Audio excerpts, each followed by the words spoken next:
반물질은 무엇일까요? 우리는 반물질을 생성하거나 이용할 수 있을까요?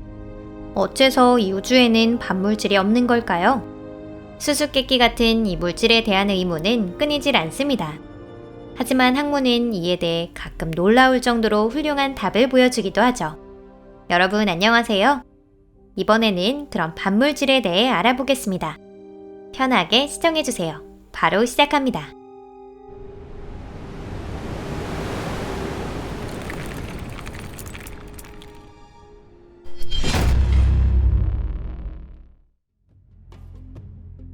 반프롤로그, 반물질은 무엇인가?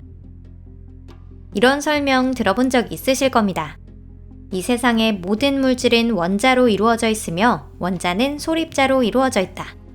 소립자는 원자 핵을 구성하는 플러스 전하를 띤 양성자와 전하가 없는 중성자, 그리고 마이너스 전하를 띤 전자로 구성되어 있다.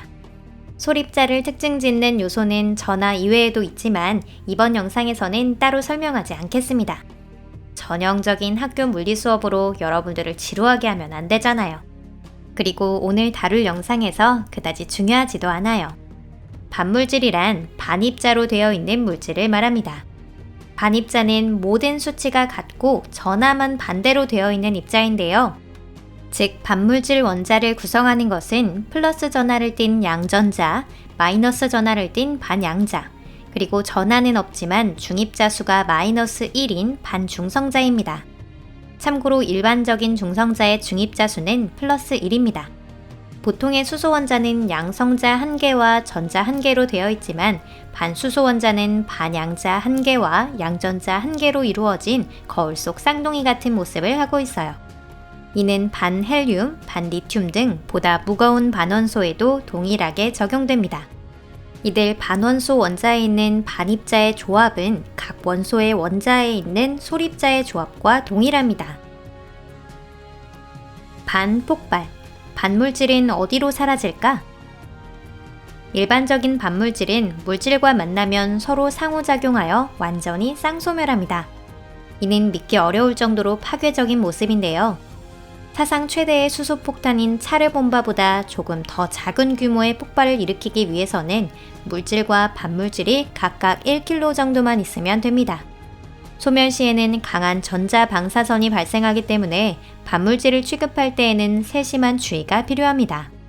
우리가 사는 현실 세계에서도 어떠한 이유로 인해 반입자가 형성되고 있지만 이는 형성 후 곧바로 쌍소멸됩니다. 예를 들어 의료에 사용되는 PET, 즉 양전자 방출 단층 촬영 같은 진단 방법은 이 원리를 따르고 있어요. 이는 의사가 붕괴 시에 양전자를 내는 소량의 방사성 물질을 인체에 주입하여 감마선 방출을 동반하는 붕괴 데이터를 기록합니다.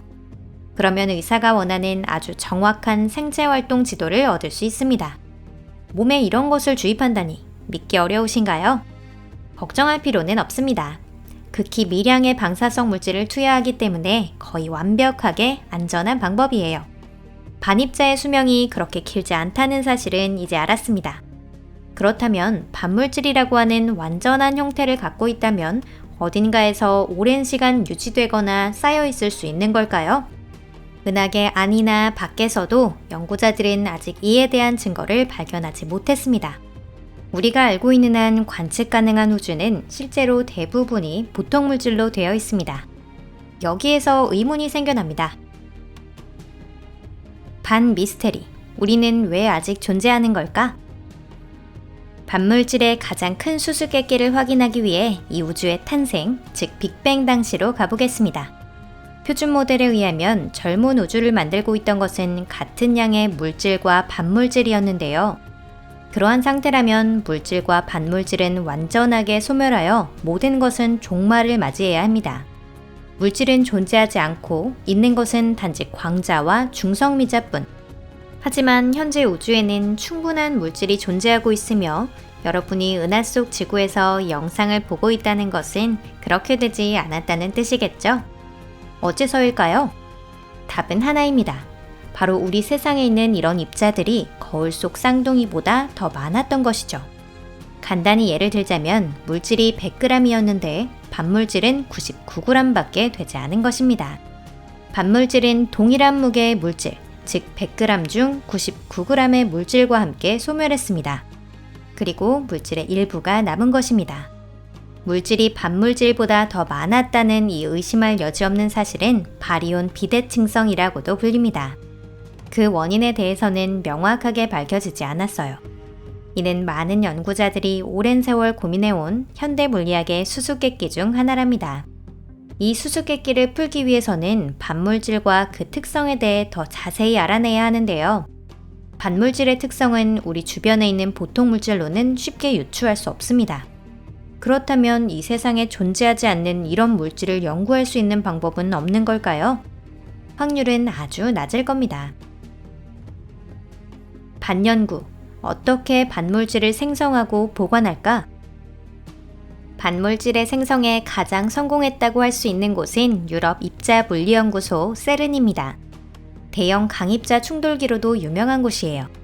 최첨단 기술을 보유하고 있는 연구소에서는 반물질을 생성하기 위해 반향자 감속기라는 아주 복잡한 기계를 사용했습니다. 이는 둘레 182m의 거대한 실험용 싱크로트론이에요. 반향자 감속기의 첫 번째 용도는 양성자와 중성자의 에너지 충돌에 의해 얻어진 반향자를 감속해서 냉각하는 것입니다. 양전자를 잡아내는 것은 또 다른 복잡한 기계가 맡고 있어요. 양전자와 반향자의 구름 속에서 반수소 원자가 응결하고 이후 특별한 장치로 포착됩니다. 하지만 보통 그 수가 매우 적은 데다 금세 사라져버려요. 2011년 4월 26일에 연구자들이 포착했던 반수소 원자 수는 309개로 이를 유지할 수 있던 시간은 불과 1000초였다고 합니다. 그럼 이런 반물질을 유지하려면 어떻게 해야 할까요? 언젠가 우리가 충분한 양의 반물질을 생성할 수 있다면 어디에 보관해야 할까요? 보통 물질로 된 용기는 일단 탈락일 겁니다. 용기가 파손되면 고가의 반물질을 금세 잃게 될 테니 말이죠. 여기서 자기장 트랩이라는 것이 연구자들에게 도움을 줄 수 있습니다. 혹시 과학실험 영상 등에서 자석이 만드는 강한 자기장으로 다른 자석을 공중에 띄우는 실험을 보신 적이 있으신가요? 그것과 똑같은 원리가 반물질 원자 보관에 사용되고 있습니다. 하지만 개별적인 전하를 가진 반입자의 경우 사정이 조금 다릅니다. 그러한 반입자는 팬닝 트랩 또는 광핀셋을 사용해 보관됩니다. 반이용, 반물질은 어디에 쓰일까? 현재 반물질은 알려진 것 중 가장 고가의 물질입니다. 다양한 계산 결과가 있는데 1g당 적게는 250억 달러에서 625억 달러까지도 나갈 수 있습니다. 이렇게나 비싼 이유는 당연하지만 만들기가 너무 어렵기 때문이에요. 반물질의 유일한 이용법은 현재로서는 그 특성을 연구하고 이해를 높이는 것뿐입니다. 이를테면 앞서 언급한 바리온 비대칭성의 수수께끼를 푸는 것이 이에 해당할 겁니다. 만약 먼 미래에 비교적 간단하게 충분한 양의 안정된 반물질을 생성하는 방법이 개발된다면 그 실용적인 용도에 대해 더 깊이 생각해 볼 수도 있을 것입니다. 과연 어떻게 사용될 수 있을까요? 우선 떠오르는 것은 폭약으로 사용하는 것입니다. 이는 전쟁을 위한 이용이 아닌 광물 자원을 채굴하는 데 사용됩니다. 그 밖에도 반물질을 효과적으로 이용할 수 있는 용도들이 많아요. 예를 조금 더 들어보자면 반물질은 훌륭한 연료로도 쓰일 수 있습니다. 이미 반물질을 사용하여 제트 추진력을 얻고자 하는 우주선 엔진 이론 모델도 있어요. 이 정도의 엔진 출력이라면 아광 속의 속도에 도달하는 것도 충분히 가능합니다. 그야말로 별을 향한 환한 길이 열리게 되는 것이죠. 반세계, 만약 이 우주가 반물질로 되어 있다면? 마지막으로 이론상의 작은 의문점을 제기해 보겠습니다. 만약 젊은 우주에서 반물질이 물질보다 많아서 쌍소멸의 뒤에 남은 것이 반물질이라면 우리의 세계는 지금 어떻게 되어 있을까요? 이 의문에 대한 답은 의외로 시시합니다. 반물질로 된 우주의 모습은 아마 지금의 모습과 크게 다르지 않을 것이기 때문이죠. 이미 이야기한 바와 같이 반물질의 특성은 대응하는 물질의 특성과 거의 동일합니다. 차이점이 있다면 반물질을 물질이라고 부르게 된다는 것 정도이지요. 반대도 마찬가지입니다. 그리고 지금쯤 마이너스 전하를 가진 전자나 플러스 전하를 가진 양자라는 물질을 어떻게 하면 생성할 수 있을까 고민하고 있을 것입니다.